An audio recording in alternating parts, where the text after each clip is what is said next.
Kathleen shook her head. I doubt it. I don't talk about it, and I took back my maiden name after the divorce. Let me think about this a minute, Beth said, then gestured toward a door. The powder room's in there. I'll wait right here to show you the way to the dining room.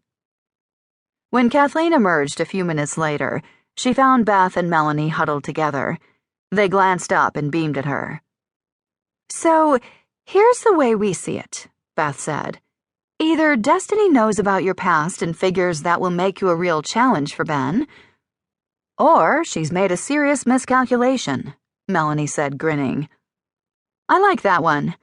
Just once I'd like to see her get it wrong. No offense. None taken, Kathleen said, liking these two women immensely. She had a feeling their advice was going to be invaluable if she was to evade Destiny Carlton's snare. With any luck, Ben would be equally appalled by this scheme, and the whole crazy thing would die for lack of participation by either one of them. He certainly hadn't looked especially happy earlier.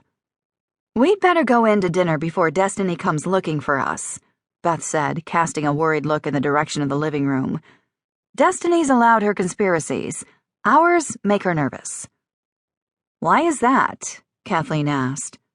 Because we're on to her, Melanie explained. She was terrified I'd warned Beth away. Now she's equally worried that we might gang up and help you escape her clutches.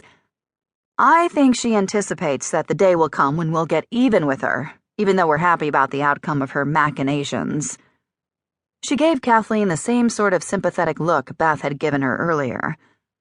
We will, you know. If you need backup, just holler. We love Ben and we want to see him happy, but we also feel a certain amount of loyalty to any woman caught up in one of Destiny's matchmaking plots. It's a sisterhood thing. Kathleen listened to the offer with amusement. Now that she'd been forewarned about the lengths to which Destiny might go, she felt much more confident that she was prepared to deal with her. Don't worry. I think I can handle Destiny. The declaration drew hoots of laughter. Despite her confidence in her own willpower and strength, that laughter gave Kathleen pause. That was the voice of experience responding. Two voices, in fact.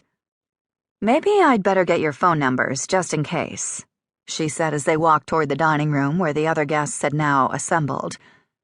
In the doorway, Destiny gave them all a sharp look, then beamed at Kathleen. Come, dear, I've seated you next to Ben. Of course she had, Kathleen thought, fighting a renewed surge of panic. She avoided glancing at Melanie or Beth, afraid of the justifiable amusement she'd likely find in their eyes now. Instead, she cast a look in Ben's direction, wondering what he thought of his aunt's blatant machinations. He had to find them as disquieting as she did. Oddly enough, she thought he looked surprisingly relaxed. Maybe he was confident of his own ability to resist whatever trap Destiny was setting. Or maybe he hadn't figured out what she was up to. Doubtful, though, if he'd watched his brothers get snared one by one.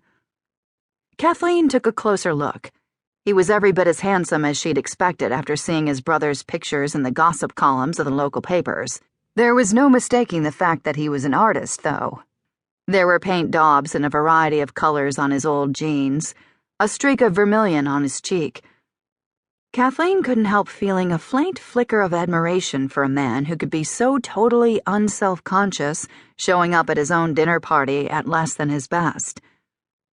What a contrast that was to her own insecurities. She'd spent her entire life trying to put her best foot forward, trying to impress, trying to overcome an upbringing that had been financially privileged, but beyond that had had very little to redeem it. She'd spent a lifetime hiding secrets and shame, acceding to her mother's pleas not to rock the family boat. Art had brought beauty into her life, and she admired and respected those who could create it. As she stepped into the dining room, her gaze shifted from Ben to the magnificent painting above the mantel. At the sight of it, she came to a sudden stop. All thoughts of Ben Carlton, Destiny's scheming, and her own past flew out of her head. Her breath caught in her throat. "Oh my," she whispered. The artist had captured the fall scene with both a brilliant use of color